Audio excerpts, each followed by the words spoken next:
रात्रीच्या काळोख्यात लांबलचक चकचकीत दिसणाऱ्या नागमोडी डांबरी रस्त्याकडे पाहात वारणा बसून होती. खरं तर रात्र असली तरी म्युनिसिपालिटीचे दिवे रस्त्यावर सर्वत्र लुकलुकत होते, पण त्यांच्या प्रकाशात ते शांत, लांबवर पसरलेले अरुंद डांबरी रस्ते जास्त गूढ दिसत होते. मुंबईत 10x12च्या जेमतेम 2 खोल्यात आणि 12 माणसांच्या कुटुंबात वारणा राहत होती. आई वडील, आजी आजोबा, काका काकू, त्यांची 3 मुलं आणि एक लग्न न झालेली आत्या आणि तिच्याहून लहान एक काका. त्यातच आता वारणाला नवीन भावंड येऊ घातलं होतं.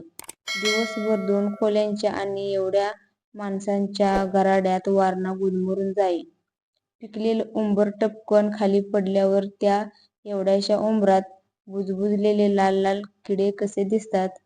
आपल्या घराचा पत्रा जर कोणी वरून उचकटून आत डोकावून पाहिलं तर आपणही असेच दिसत असू, तिला वाटे. उन्हाळ्याची सुट्टी म्हणून वारणा आपल्या आजीकडे औरंगाबादला आली होती. आजोळचं भरलं गोकुळसारखं वाटणारं ऐसपैस घर वारणाला त्याचं फार अप्रूप होतं. सरकारी घरांची ही वसाहत लांबच लांब पसरली होती. प्रत्येकाच्या हुद्द्याप्रमाणे घराचे टाईप्स होते. ए, बी, सी, डी आणि त्यानुसार रचना होती. वारणाच्या आजोबाचं घर डी टाईपमध्ये होतं. त्याला दोन्ही बाजूंनी दार आणि दोन्ही बाजूंनी अंगण होतं. पुढचं मोठं अंगण मुलांना खेळण्यासाठी.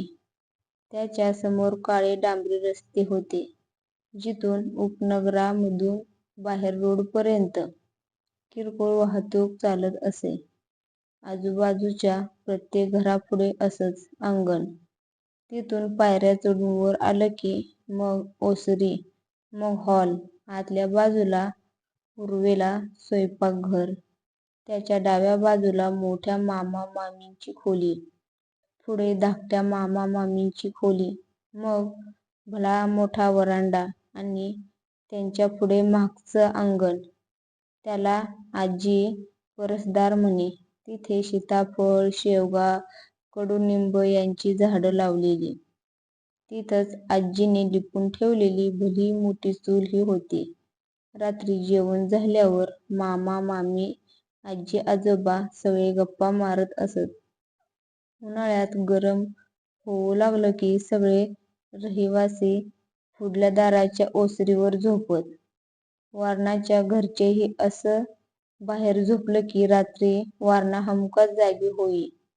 दिवसा गाड्यांच्या आवाजाने गजबजणारे ते रस्ते रात्री असे शांत झालेले बघताना तिला खूप गंमत वाटे. आजूबाजूच्या झाडांची, वर पाहिलं की लुकलुकणाऱ्या चांदण्यांची तिला गंमत वाटे. आजही ती नेहमीसारखी मध्यरात्री उठून बसली होती. आजूबाजूला सगळे गाढ झोपले होते. झाडांच्या सावल्यांचा विचित्र नाच आणि शांत झालेले रस्ते बघून गादीवर लवंडणार तेवढ्यात कुजबुजत्या स्वरात तिला एक हाक ऐकू आली, "वारणा! " वारणाने दचकून इकडे तिकडे पाहिले. सगळे गाढ झोपले होते. तिला वाटले भात झाला, पण तरी ती मनातून चांगलीच घाबरली. पटकन पांघरून डोक्यावर घेऊन शांत पडून राहिली. तितक्यात पुन्हा तो आवाज आला, "वारणा! " वारणाने आणखीनच घट्ट डोळे मिटून घेतले आणि आजीच्या कुशीत शिरून पांघरुणात घुसमटून जाईल एवढं स्वतःला लपेटून घेतलं. तरीही तिला सारखं वाटत होतं कोणीतरी कस्कन तिचं पांघरूण ओढेल. भीतीने हातपाय कापत असतानाच रात्री कधीतरी तिला झोप लागली. सकाळ झाली. कोवळी ऊन तोंडावर आल्यावर वारणाला जाग आली. तिच्या आजूबाजूचे सगळे उठून अंथरूण गोळा करून आत गेले होते. अळोखे पिळोके देत वारणा उठली. आवरून मुलांमध्ये खेळायला पण गेली. रात्रीची गोष्ट मात्र बिचारी पूर्ण विसरून गेली. तिला आठवण झाली ते थेट रात्री आजीला ओठ्यावर अंथरूण घालताना बघून. तिच्या घशाला कोरड पडली. "आजी नको नको, बाहेर नको. " "का गं? " "मला भीती वाटते. " "काय मेलं भ्यायचं दोडा. आम्ही असतो ना सगळे भोवतीने. लई भित्री पोरगी हाय. निमाची झोप गपचीप. आत उकाड्याने जीव जातो. कोण झोपणार तुझ्याबरोबर? एकटी झोपशील का आत? वारणाच्या डोळ्यापुढे भल्या मोठ्या घरात ती एकटी झोपली असं दृश्य आलं आणि ती आणखीन भ्याली. नको नको आत मी एकटी नाही झोपणार. मग झोप गप बाहेर. बघतेस मी कोण खाते तुला. आजी पांघरून चटकन. तसेही गरीब मुलांशी हट्टाने लग्न केलं म्हणून तिला आपल्या थोरल्या लेकीचा जरा राग होता. तो कधी कधी आपसुकच वारणावर निघत असे. नाईलाजाने वारणा अंथरुणावर पडली. कालच्यासारखंच स्वतःला घट्ट पांघरुणात लेपटून घेतलं. दिवसभर खेळून दमल्यामुळे तिला लगेचच गाढ झोप लागली. एक प्रहर उलटून गेला आणि मध्यरात्रीच्या सुमारास तोच कुजबुजता स्वर आता जरा जवळून ऐकू आला. वारणा. आवाज आला तसे परत डोक्यावरून पांघरून घेऊन वारणा निपचित पडून राहिली. तिच्या पोटात गोळा आला. वारणाच्या चीर्ण झालेल्या चादरीला एक छोटंसं छिद्र पडलं होतं. ते बरोबर तिच्या डोळ्यापाशी येत होतं. त्यातच बोट घालून तिने ते आणखीन मोठं केलं आणि बाहेर पाहू लागली. समोर रस्त्यावर दिव्याखाली कोणीतरी उभं होतं. पांढरे शुभ्र कपडे अंधारातही चमकत होते. त्या अंधारातही आणि पांघरुणातून दिसणाऱ्या एवढ्याशा छिद्रातून तिला कळालं की ती व्यक्ती वारणाकडेच बघत होती आणि हातवारे करून तिला जवळ बोलावत होती. क्षणभरच नजरानजर झाली आणि मग एकाएकी वारणा उठली आणि थेट पांघरुणातून बाहेर पडली. समोर बघत भारावल्यासारखी चालायला लागली. समोरच्या व्यक्तीच्या चेहऱ्यावर आत्ता हास्य होतं. पुढचं ग्राउंड संपत आलं. आता उडी मारून समोर ती जाणार तेवढ्यात मागून तिला कोणीतरी धरलं. ती एकदम झटका लागल्यासारखी तिथेच थांबली. कुठं निघालीस रातीची? आजीच्या खेकसण्याने वारणा भानावर आली आणि तिने समोर बोट दाखवलं. ते बोलवतायत. कोण बोलवतंय? कोणी बी नाही तिथं. चल. आजीने वारणाला आता घरात नेऊन झोपवलं आणि ती पण तिच्या जवळ झोपली. दुसऱ्या दिवसापासून आजीने आजोबांच्या मागे टुमणं लावलं. निमाच्या पोरीला घरला नेऊन सोडा. रातच्याला झोपेत चालायची सवय आहे तिला. आपल्या जीवाला घोर नको. बिचारी वारणा. तिला काहीच आठवत नव्हतं. पण केव्हा उठलो, केव्हा झोपेत चालायला लागलो. अजून तर 8 दिवस पण झाले नाहीत येऊन. अजून तिला कितीतरी गोष्टी करायच्या राहिल्या होत्या. मन्या, चिम्मी सगळ्यांबरोबर खेळायचं राहिलं होतं. आता त्यांचे 2च पेपर राहिले होते शेवटचे. ते झालं की मग सगळ्यांनी मिळून धमाल करायची होती. दगड मारून आंबे पाडायचे होते. मेंदीची पानं दगडावर वाटून हात रंगवायचे होते. दुपारच्या टळटळीत उन्हात खेळून डिडोनीच्या पानाची गादी करून त्या थंड थंड गादीवर झोपायचं होतं. चटक्याच्या बिया घासून चटके द्यायचे होते. आजी आणि तिच्या सगळ्या मैत्रिणी शेवया वाळायला येतील तेव्हा पाटावर बसून हाताने शेवया वाळायच्या होत्या. कुरडयाचा गरम गरम ची दूध-साखर टाकून खायचं होतं. बापरे, हे सगळं टाकून त्या घरात जायचं? त्या वारणाला आपलं कोंडवाड्यासारखं घर आठवलं आणि ती रडायला लागली. नको आजी, मला तिकडे पाठवू नको. मला अजून राहायचं आहे. गप दोडा. काल मला जाग आली म्हणून. नाहीतर गेली असतीस कुठंही. अन निमाला मी काय उत्तर दिलं असतं? ते काही नाही. तू आपली जा घरला. तुझ्या लागलं तर मागणं ये परत. आई बरीबर. लहानग्या वारणाचं मन रांगड्या आजीला कसं कळावं? शेतकऱ्यांची अशिक्षित मुलगी ती. सगळे हायत गेल्यावर आता कुठेतरी थोडं शुद्ध बोलायला शिकली होती. वारणा रड रडली. पण आजीने तिला घरी पोचवावं असा एकच धोशा लावला आणि आजोबांनी दुसऱ्या दिवशी पोचवायचं कबूल केलं. मुंबईला लगेच परत जायचं म्हणून वारणा कोमेजून गेली. रात्री न जेवता तशीच झोपून गेली. मध्यरात्री कसल्याशा आवाजाने ती एकदम दचकून जागी झाली.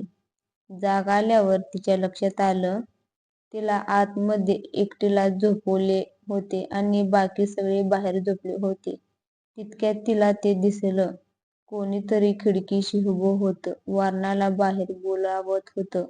1-2 क्षण वारणा बघत राहिली आणि मग हळूच उठली. कडी उघडून बाहेर आली. तेवढ्यात ते जे कोणी बाहेर होतं ते एकदम रस्त्यावर गेलं एकाएकी आणि तिकडून तिला खुणावू लागलं. वारणा तिकडे बघत खाली उतरली. रस्त्यावरच्या दिव्याचा प्रकाश वर ओसरीपर्यंत पोचत होता. त्या अंधुकशा उजेडात चालायला लागली. ग्राउंड पार करून ती रस्त्यावर आली. आता त्या पांढऱ्या कपड्यातील व्यक्तीने तिचा हात धरला. "चल कुठे? " वारणाने निरागसपणे विचारलं. "तुला मुंबईला जायचं नाही ना? " त्या अनोळखी व्यक्तीने कुजबुजत विचारलं. "नाही जायचं.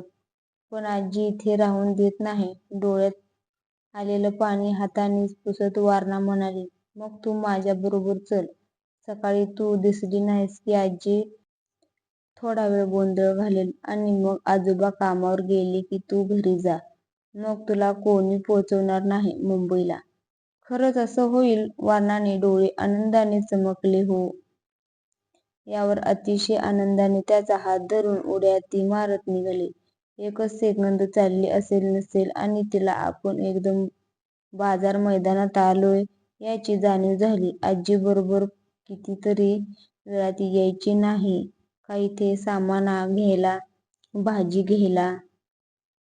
आता रात्रीच्या अंधारात तिथं खूप भकास वाटत होतं. तिथे एक कायम बंद असणारी विहीर होती. चिमणीने सांगितलं होतं की इथे ढगे काकांच्या मुलाने उडी मारून जीव दिला होता म्हणून त्याचं भूत असतं तिथे. पण आता तर तिला ती उघडी दिसली. "वारणा उडी मार, आत लपून बैस जा," तो तिला सांगत होता. तिने त्याच्याकडे बघितलं मात्र भीतीने तिची बोबडी वळली. त्याचे रोखलेले डोळे आता पूर्ण पांढरे दिसत होते. मानेनेच "नाही नाही" म्हणत ती मागे जायला लागली. त्याचे ते घाणेरडे डोळे गरगरत फिरवायला लागले. "जा आत, उडी मार, लपून बैस. " डोळ्याबरोबर मानही जोरात फिरायला लागली.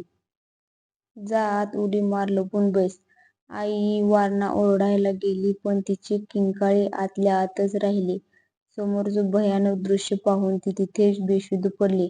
सकाळी भाजी घेऊन येणाऱ्या बायका, दूधवाला सगळ्यांना एक 9-10 वर्षाची लहान मुलगी विहिरीजवळ बेशुद्ध पडलेली दिसली आणि एकच गलाका उठला. त्यापैकी कुणीतरी तिला ओळखले. "अरे छे छे, ही तर पिंगळे बाईची नात. " झालं. कुणीतरी घरी वर्दी दिली आणि सगळे पळत आले. वारणाला उचलून घरी आणलं. आता ती शुद्धीवर आली होती पण अंगात ताप भरला होता. ताबडतोब मुंबईला फोन गेला आणि वारणाच्या आईने भावाला विनवणी केली तिला घरी येऊन या. त्या माऊलीला माहीत होतं गाडी भाड्याची सोय होईपर्यंत 4-5 दिवस जातील. कोणी उसने पासने लवकर देणार नाही. कारण आधीचीच उधारी थकली होती. वारणाला आणायला खूप दिवस लागतील. त्यापेक्षा तिकडून कोणीतरी पोचवेल तरी लगोलग कधी एकदा वारणाला बघेन असं तिला झालं होतं. निरोप ऐकल्यावर मामीने नाक मुरडलं आणि वाटलंच होतं अशा प्रकारचा एक झटका मानेला देऊन ती आत निघून गेली. स्पेशल गाडी करून वारणाला मुंबईत नेण्याची तयारी सुरू झाली आणि मामा गाडीवाल्याशी बोलायला बाहेर गेला तोवर परत तिला आवाज ऐकू आला. "वारणा, येतेस ना लपायला? " वारणाने क्षीण नजरेने आवाजाच्या दिशेने पाहिलं आणि तो तिला दिसला. खिडकीत उभा राहून तिला बोलावत होता. गाडी दारात उभी करून मामा जोरात हाक मारत आत आला. "आई, चला निघूया. " गाडी आली बाहेर. आजी लगबगीने वारणाजवळ आली. "वारे, चला बाई, घरला जाऊ तुझ्या. " "वारे? " आजीने हलवलं तशी वारणा ओलंडली. डोळे उघडेच होते. त्यात जीव मात्र नव्हता.